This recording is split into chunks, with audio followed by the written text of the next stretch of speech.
Chères Codrésiennes, chers Codrésiens, chers amis, l'entrée dans cette nouvelle année me donne l'occasion de faire le bilan de mon mandat au sein du conseil municipal de notre ville.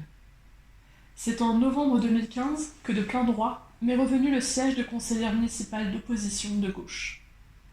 4 années de travail, 4 années de veille et d'alerte sur la politique menée par la majorité.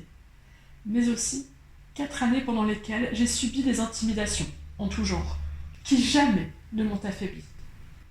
Tant ma détermination est inébranlable, tant ma volonté de réussir avec vous et pour vous me porte, tant mon combat pour rendre notre ville et notre arrondissement plus juste, plus équitable, plus fort, économiquement et plus solidaire, loin du mépris et des menaces qui ne font que l'enlaidir, m'anime. La gestion de la ville est celle d'un golden boy réclamant la confiance. Or, la confiance, je ne peux la donner à un mauvais gestionnaire qui, depuis 1995, augmente la dette. Aujourd'hui, elle atteint plus de 22 millions d'euros et peut s'estimer à 23 millions et demi à ce jour. Chaque année, la ville réemprunte 1,5 million, voire 2 millions, sans explication, malgré mes différentes interrogations. Aujourd'hui, les banques se dédisent et reviennent sur leurs engagements, et cela sans compter les erreurs qui ont conduit en 2018 à perdre 2 millions d'euros sur une simple erreur d'écriture. Gérer et administrer une ville, c'est faire des choix. Les choix n'ont pas été les bons. D'autres choix de la majorité municipale ont marqué mes prises de position durant mon mandat. En juillet 2017, je suis la seule, vent debout, à me présenter contre le fils du maire en place et à dénoncer les manipulations politiques d'un autre temps. Sommes-nous en démocratie et en république à Caudry lorsque le fils prend la place de son père ? L'histoire, aujourd'hui, me donne raison. Aujourd'hui, certains quittent le navire alors qu'ils ont voté comme un seul homme pour le fils.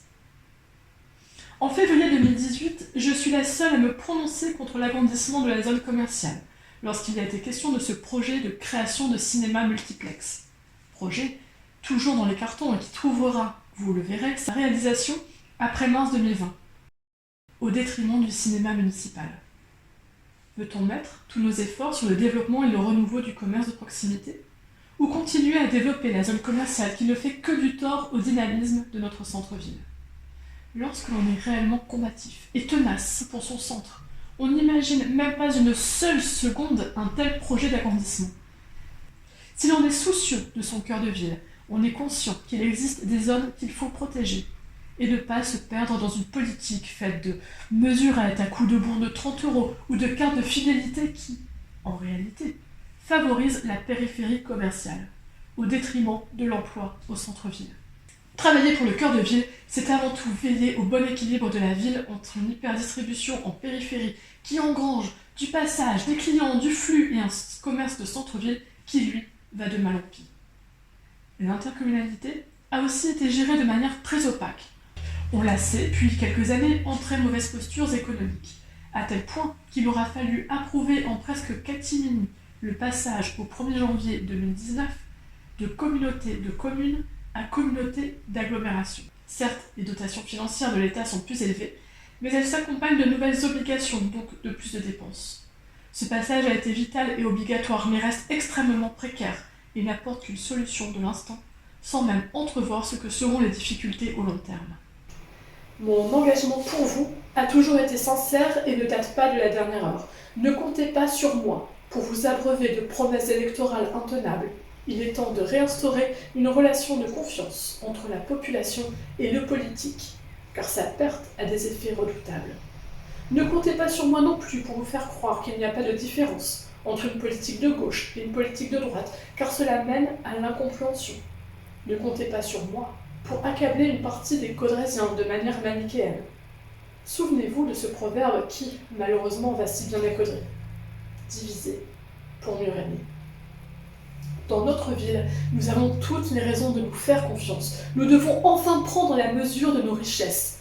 La dentelle doit être au cœur de nos efforts pour un redynamisme économique et sociétal. Caudry doit devenir le cœur de la transition écologique du Cambrésis. Nous en avons les moyens, nous en avons les idées.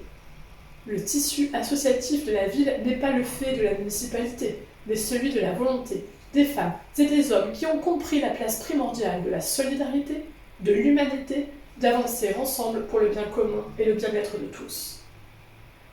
Nous sommes tous empreints du désir de vivre mieux, dans l'entente et l'écoute des uns et des autres.